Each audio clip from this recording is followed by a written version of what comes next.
আমরা একটা পরিবর্তন চেয়েছিলাম, জুলাই গণ অভ্যুত্থানের পর নতুন একটা পরিবর্তন, কিন্তু হচ্ছে না। এই পরিবর্তন কি আজও হবে কিনা তাও আমরা জানি না। আমরা সুন্দর একটা দেশ চাই যেখানে রমিসারা আনন্দে ছুটে বেড়াবে,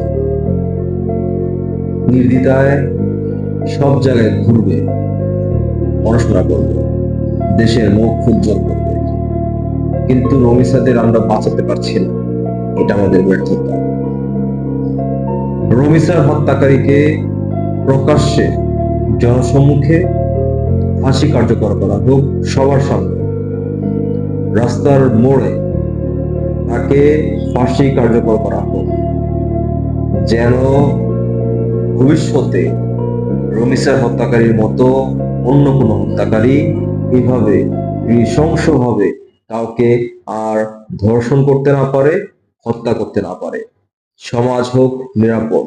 চলুন আমরা সোচ্চার হই, আমরা রমিসার হত্যাকারীর প্রকাশ্যে জনসম্মুখে ফাঁসি কার্যকর করার জোর দাবি জানাই।